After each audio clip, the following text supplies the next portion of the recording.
Have you ever faced a moment where pride had to kneel before survival?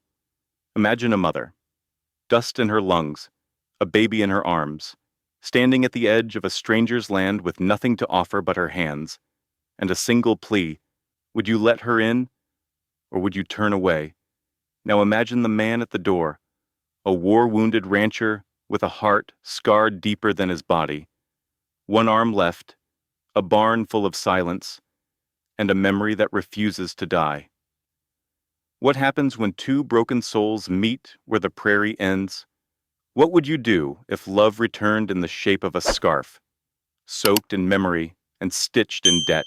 This is not just a story about survival. It is about choices, about what we hold on to, and what we are willing to forgive. If you feel something stir in your chest, stay a while. Let the wind carry this story to your heart. And if it speaks to you, like, share, and subscribe to help us reach 1,000 hearts strong, because out here, every soul deserves to be remembered. The wind carried the dust like old regrets. It swept low across the red earth of Sage Hollow, whispering through broken fences and rattling the bones of abandoned wagons. The sun was a burnt orange disk. It sagged low on the edge of the Mojave horizon. Elias Granger stood on his porch. His left leg rested, his right was wood, carved smooth and worn at the edges. The wood creaked each time he shifted weight. A worn hat shadowed his face. In his one hand, he held a chipped mug of water. Then he saw her. She came walking down the road like someone who had run out of every other direction. Her dress was thin. It clung to her frame like paper to a wire. A small child was bundled on her back, wrapped in a shawl the color of faded sky. She stopped at his gate. She did not knock. She only looked up. "Sir," she said. Her voice was cracked. "I do not want pity. I can clean. I can patch. Anything. Just a plate of food. For her." Elias did not answer right away. The mug in his hand stayed still. His eyes, pale and steady, scanned her face, then dropped to the scarf tied at her throat. It was frayed, dusty, but unmistakable. Stitched in one corner, just faintly, were red blossoms, agave flowers, a pattern Elias had only seen once in his life, long ago. In a trench filled with blood and mud, his voice, when it came, was soft and hoarse. "Where did you get that scarf?" The woman blinked. She looked down. "It belonged to my husband," she said.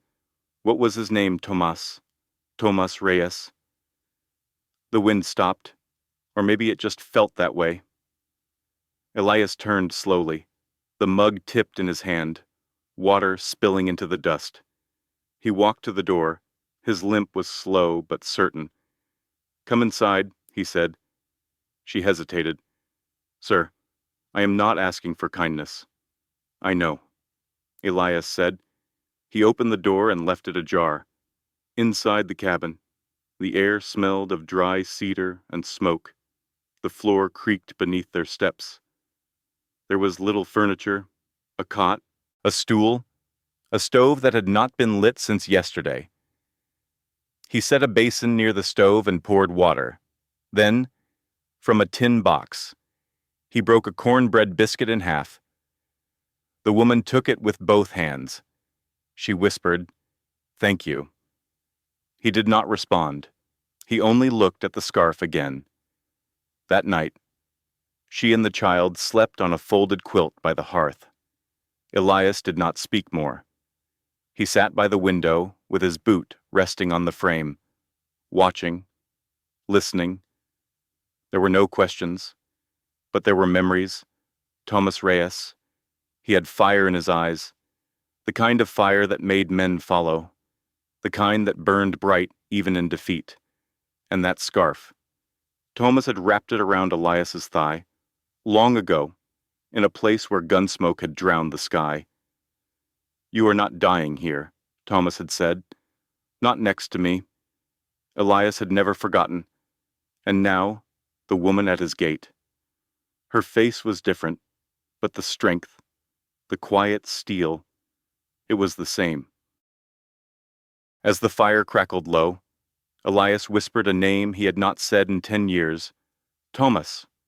The wind outside picked up again, but this time it carried something else.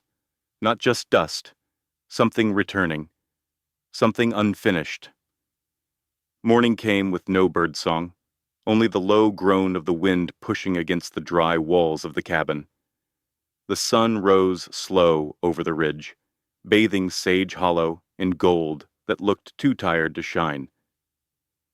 Elias Granger was already up.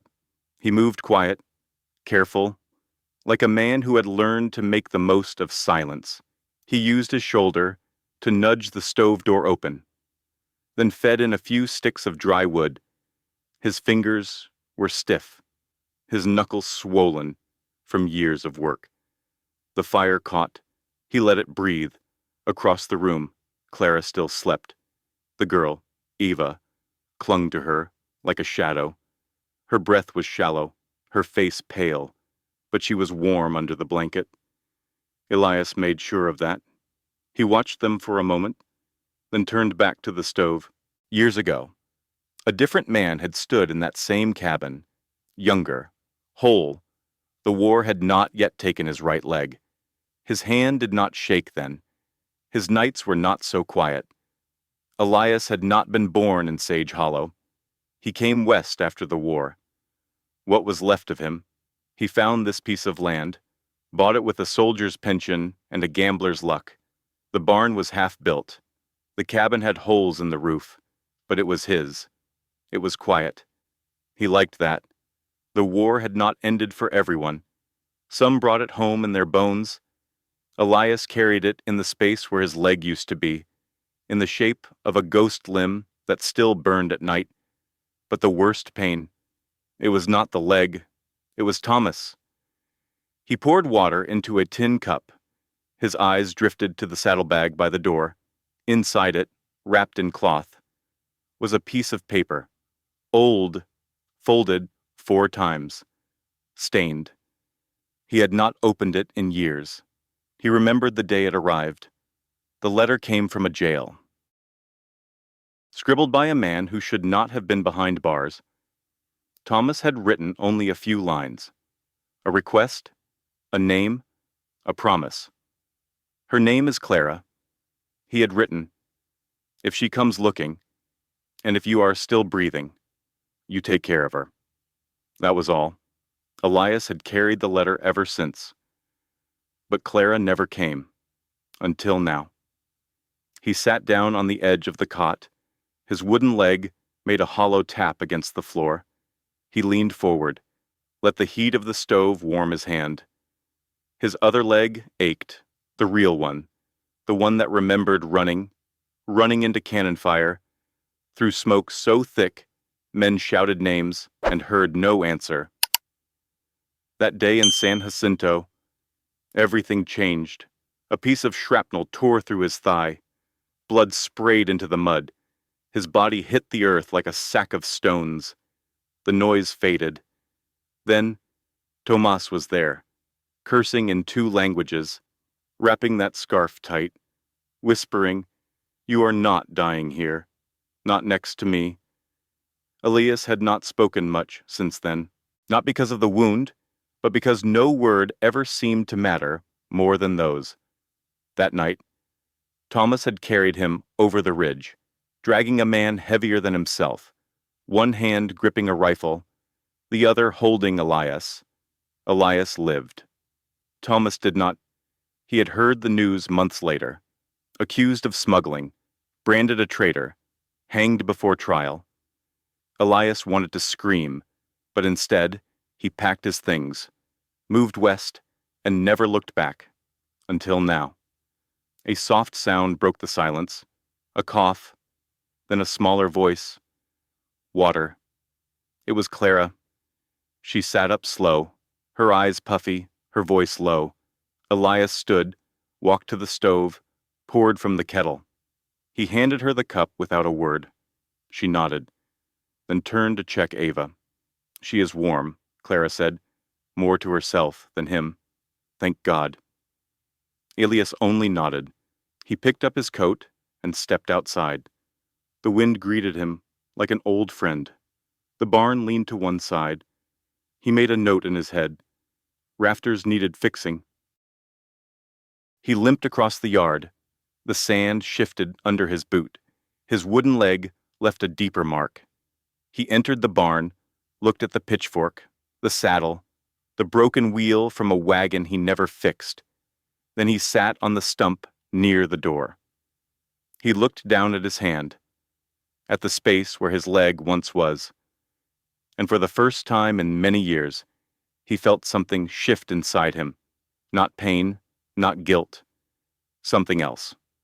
A door, cracked open, not wide, just enough for light to slip in. The second morning was warmer, not by much, but enough that the frost melted early and the dust rose like ash into the morning light. Elias stood just beyond the porch. His coat hung, loose, over one shoulder. The other hand, the only one he had, held a tin cup filled with hot water. Inside. Clara stirred the last of the cornmeal over the stove. The child, Ava, lay near the fire, wrapped in a quilt. Her face looked pale. Her breath came slow and warm, but there was heat in her cheeks that Clara did not like. She touched the forehead of the child. Still too warm, she reached for the tin bowl and poured in a small spoon of cornmeal, blew on it, then knelt close and held it near the mouth of the child. Slow now, she whispered, a little at a time. The girl moved her lips, then sipped.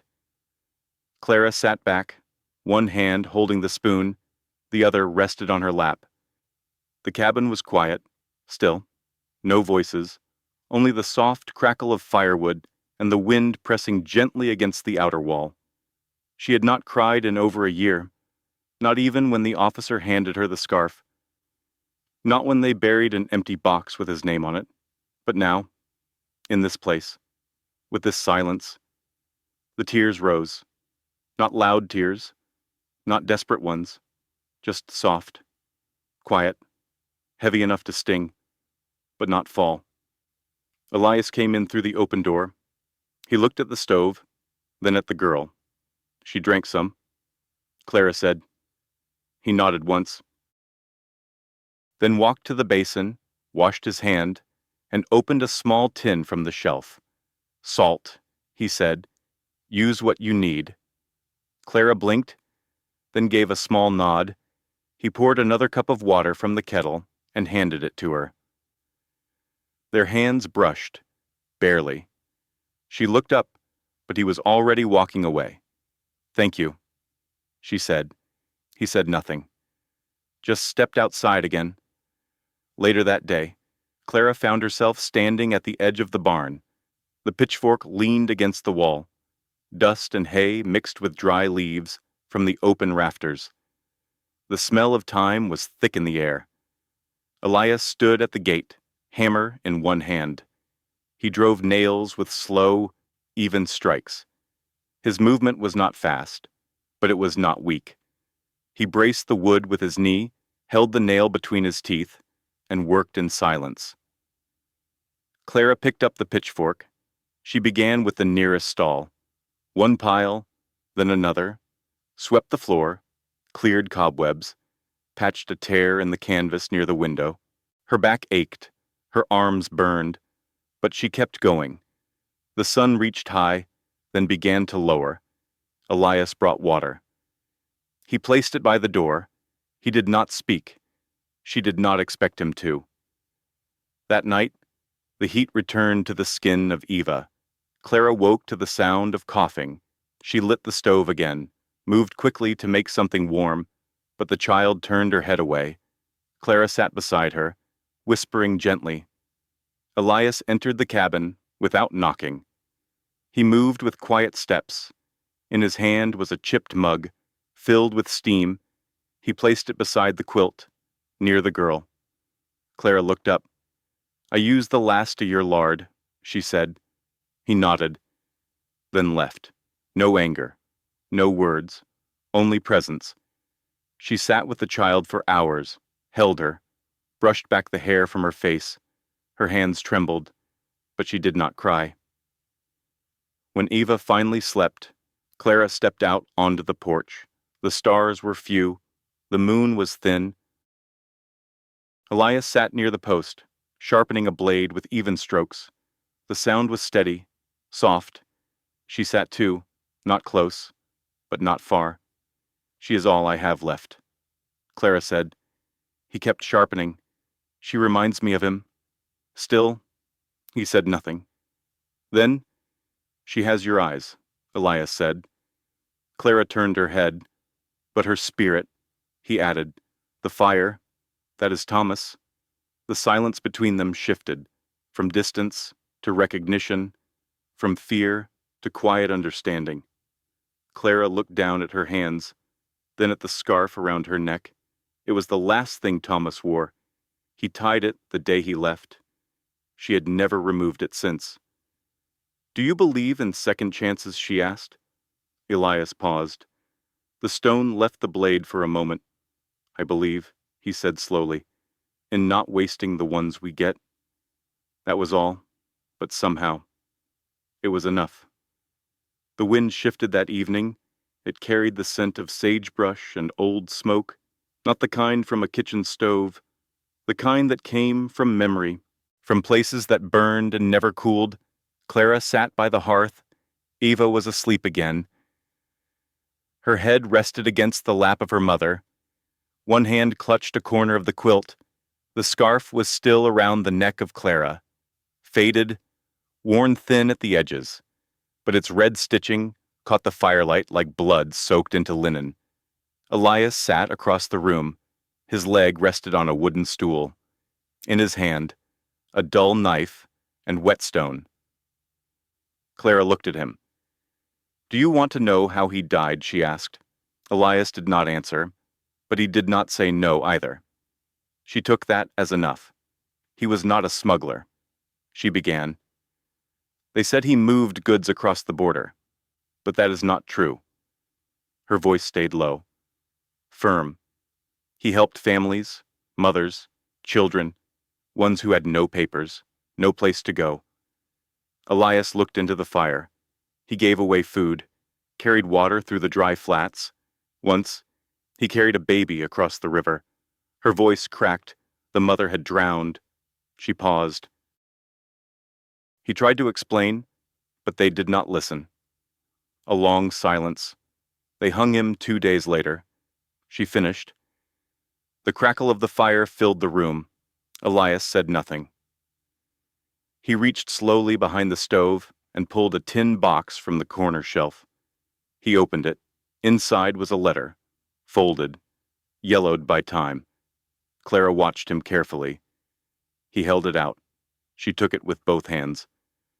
This is his writing, she whispered. He nodded. He sent it from jail.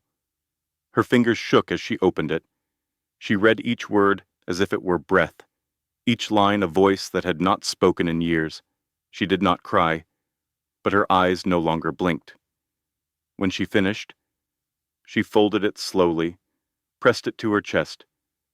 Elias leaned back. That scarf, he said. He used it once, wrapped it around my leg after San Jacinto. Clara looked down at the scarf. I found it in his things. After they returned, what little was left. Another long silence, but it was not empty. Something in the room had shifted, like the walls had moved, like grief had made space for something else. Clara looked at Elias. Why did you keep the letter, she asked. He took a breath. Because he asked me to. And you believed him. I knew him. His answer was simple, but final. She stood slowly, walked across the room, laid the letter on the shelf above the fire. She turned. I came here because I had nowhere else. Elias looked at her. I do not believe in chance, she said. Not anymore. He did not answer. Outside, the wind picked up, and with it, the faintest smell of something sharp. Smoke. Real, this time. Elias stood, walked to the door. He opened it. The sky was dark, but not from night. A glow flickered on the ridge. Fire, not far. He turned back to Clara. "Pack what you can," he said.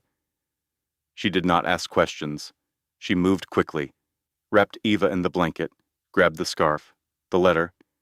Elias took down his rifle from the wall, then limped toward the barn. He looked back once. The glow was growing, orange against the black. He did not say it out loud, but he knew. Someone lit it, not nature, not lightning, intent. Clara stood in the doorway. She saw it too, and she knew what it meant. "They found me," she said. Elias nodded. "They found us." The fire reached the edge of the ridge before they could stop it. Elias moved faster than he had in years. He grabbed a saddle blanket, soaked it in the trough, and swung it over his shoulder. The glow was no longer distant. It danced against the barn wall, licking through the dry air. Clara ran through the front door, with Eva in her arms. Her voice trembled, but not from fear. Which way Elias pointed toward the back, through the kitchen, out the back door, take the dry wash down to the fence. Clara nodded. Her grip on Eva tightened. "What about you?" He did not answer. She knew better than to argue. She turned and vanished into the dark. The air was thick now.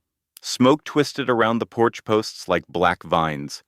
Elias swung the blanket over the porch, beat the flames crawling across the roof. Wood cracked above him. A section of the overhang dropped. Sparks flew past his face.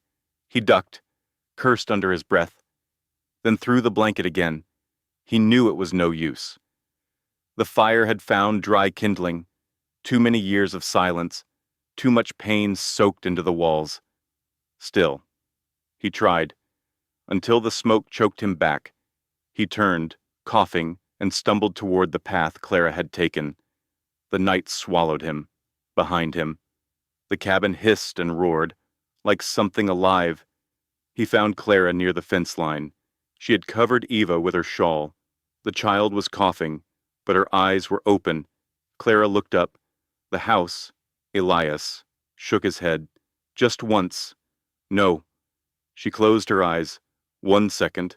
No tears. Just breath. Then she asked, "Who did this?" Elias looked toward the ridge. He had seen fire before. Not the kind made by accident. This one was angry. Too fast. Too direct. "Crane," he said. Clara stiffened. She held Eva closer. "But why now?" she whispered. "Because you are not dead," Elias replied, "and because the truth is still breathing." Clara looked at him. For a moment, all the wind stopped. The desert hushed. She whispered, "Then I should leave." Elias turned his face toward her. "You think running will end it? I think staying will burn more." Elias stepped closer. His face was dark with soot, his voice low. "I already burned, a long time ago. What is left does not scare me." She stared at him. "I cannot let you carry this," she said. "You are not," he replied, "not alone." They stood still for a long time. Eva stirred in her arms, a faint whimper. Then quiet. Elias reached out. "Let me hold her." Clara hesitated, then handed him the child. He took her gently, held her against his chest. She was light, too light. Her head nestled into his shoulder. He looked down at her, then back at Clara. "You should rest." Where he turned toward the old livestock barn. It leaned to one side, half fallen, but the roof still held. He pushed open the door. Dust rose in the moonlight. He led Clara inside, near the back wall, beneath a pile of rotting hay. He uncovered a trap door. "Whiskey cellar," he said, "from the old embargo days. No one but me knows it is here." They climbed down. The air was cold. Still, Clara sat with Eva in the corner. Elias sat near the steps, watching the crack in the boards above. Through it, he could see the flicker of the flames. He listened, waited. Clara spoke softly. "He will not stop." Elias nodded. "I know. Then I have to go." He turned. His eyes met hers. "You do not have to run." He said, "Yes, I do." "No," he said again. Firmer. "You are not the one who should be afraid." She was quiet. Then asked, "Why are you helping me?" He looked at her. Really looked? At her tired eyes, her ash-streaked cheek, the way she never begged, never asked for more than truth. He said, "Because once you knelt at my gate." Clara blinked. "And I have knelt to no one since the war ended." He continued, "But tonight?" He stepped forward. The firelight behind him painted long shadows. "Tonight I kneel for the love you brought into this house." He looked down at Eva.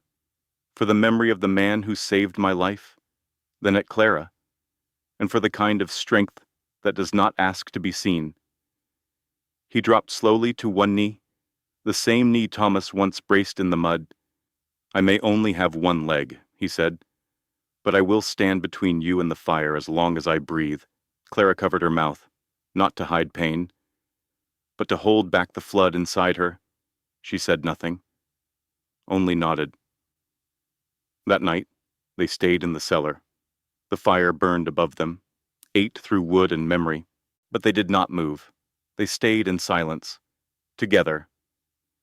By morning, the fire had gone quiet. Only smoke remained. It hung low across the ridge like regret. Slow, gray, heavy. Elias stepped out from the cellar first. His body ached. His shirt clung to his back with sweat and dust. But his eyes were clear. Clara followed, carrying Ava. The girl still slept, but her chest moved steady. The barn creaked in the wind. A few boards had loosened, but the fire had not reached that far. They stood in the yard and looked at what used to be the cabin. Nothing remained but black bones. The porch had collapsed. The stove lay in pieces. The shelf where the letter once rested had turned to ash. Clara stared at it. No tears came. She had none left. Elias turned toward the fence line. He walked to an old stump near the corral, sat down, unlaced his boot, then began to unbuckle the leather strap that held his wooden leg in place. Clara watched, unsure. He pulled it free, laid it across his lap, then reached inside. From the hollowed center of the leg, he removed a cloth-wrapped bundle. He handed it to Clara. She took it, unfolded it slowly. Inside was a second letter, older than the first. The edges curled. The ink faded. Clara opened it, read, then looked at Elias. "This is his writing." Elias nodded. "He gave it to me at San Jacinto. The night he wrapped my leg, her hands trembled. He never told me. He did not have time." The letter was short, but clear. It spoke of what Thomas saw. A list of names, a bribe offered by Marshal Crane, a witness silenced, and a plan. Clara looked at Elias. Her voice was thin, but steady. "This is enough to bring him down." Elias nodded again. "I kept it. All these years. Why did you not use it?" He paused. "Because I had no one to give it to." They sat quiet for a long time. Then Clara spoke again. "Will you help me go to the court?" Elias looked at her. His hand gripped the handle of the wooden leg. "I will go with you." Clara breathed deep. Eva stirred against her chest. The wind picked up, carried ash down the hill. Across their faces, Clara did not flinch. Neither did Elias.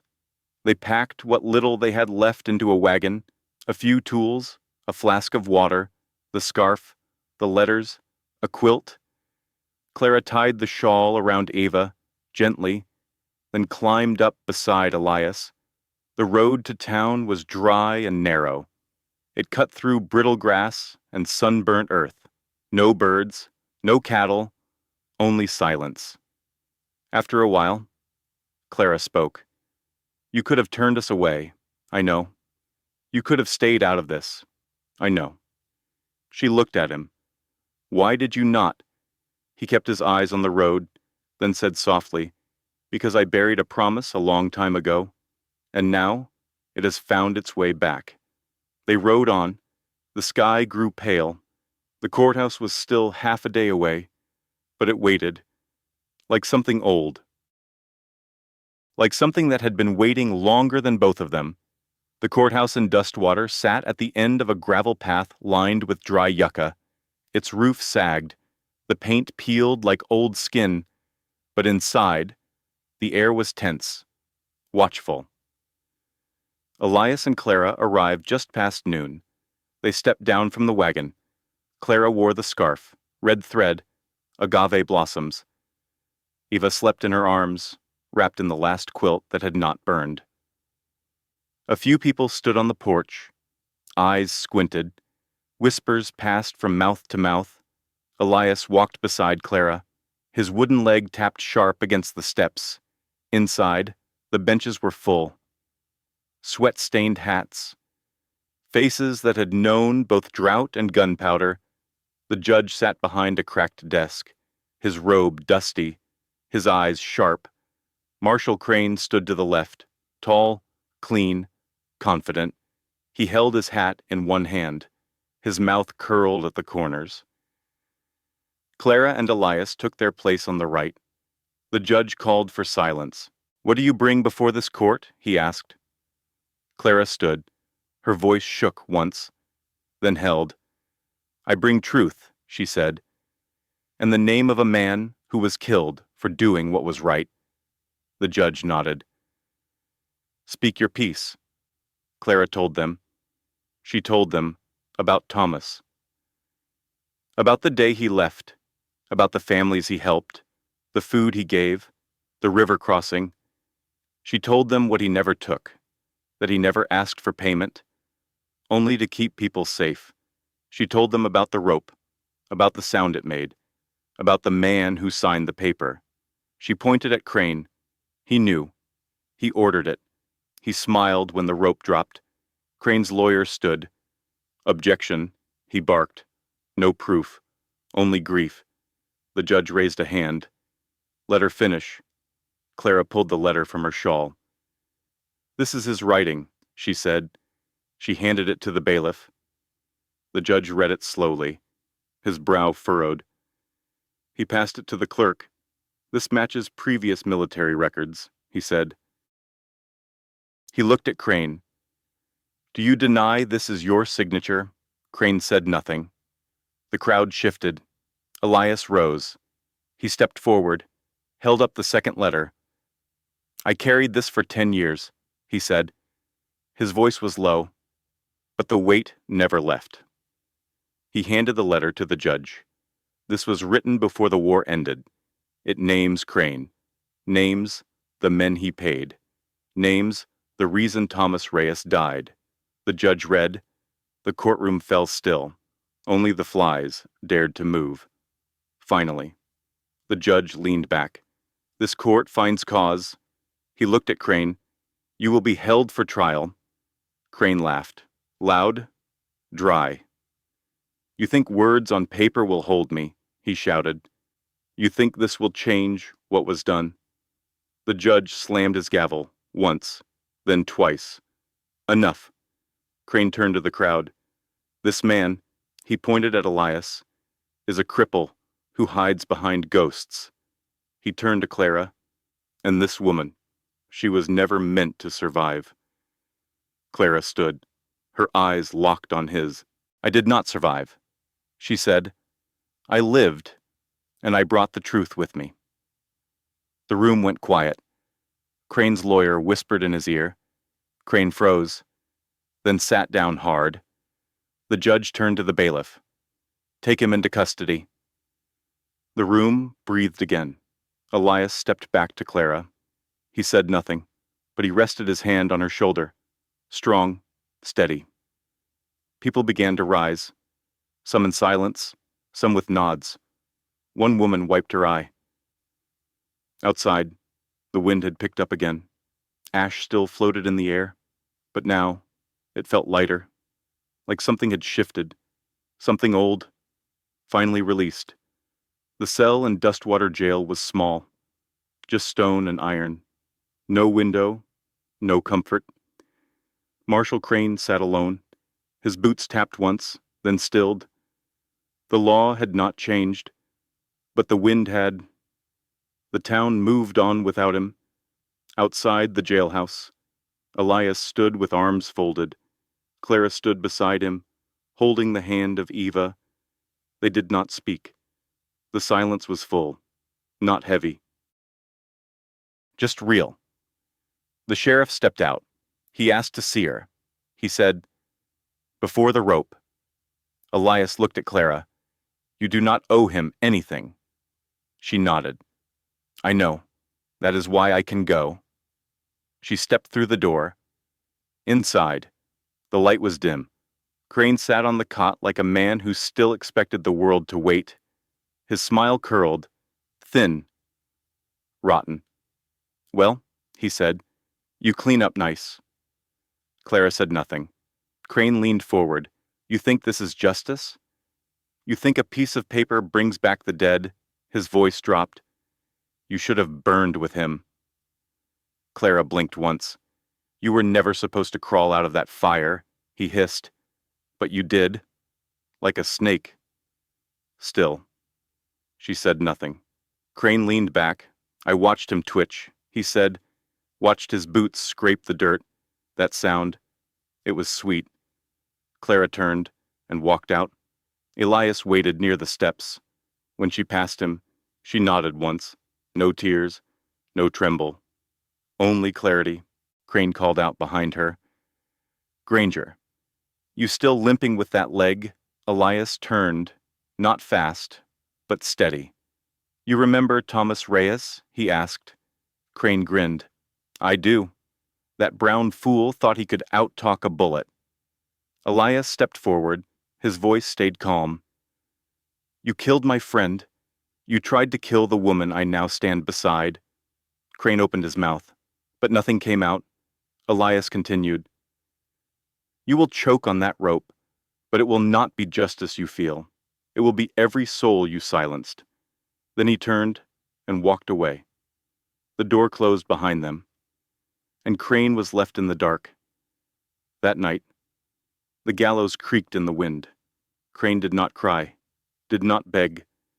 He only stared ahead, like searching for a sky that no longer belonged to him. But the sky had already moved on. Later, at the edge of the town, Elias and Clara stood together. Eva slept on Clara's shoulder, her head tucked near the scarf. The wind had changed. No more smoke. Only the smell of dry earth, honest and old. "I do not know what comes next," Clara said. "You build?" Elias replied. "You plant? You let the wind carry what burned?" Clara nodded. "We lost everything." Elias looked at her. "No," he said. "We lost the past, but we still have breath, and that is enough to begin again." They stood in silence, not waiting, just standing. For once, the silence did not carry pain. It held something else. Hope. The land still smelled like ash, but now it also smelled like wood shavings and fresh earth. Elias stood beside a pile of split cedar. His shirt clung to his back with sweat. His hands, scarred and weathered, gripped the hammer with steady rhythm. Each board he placed felt like a promise, each nail a quiet vow. The old livestock barn had become something new, a shelter, a home. The door no longer groaned, the roof no longer sagged. Windows let in the light, and the wind passed through, not to take, but to bless. Clara worked inside. She swept, cooked, patched a blanket with the same quiet focus she once used to survive. Her steps no longer stumbled. Her eyes no longer searched the horizon for danger. Eva played near the hearth. She had grown stronger. Her cheeks had color again. Her voice returned, soft and curious.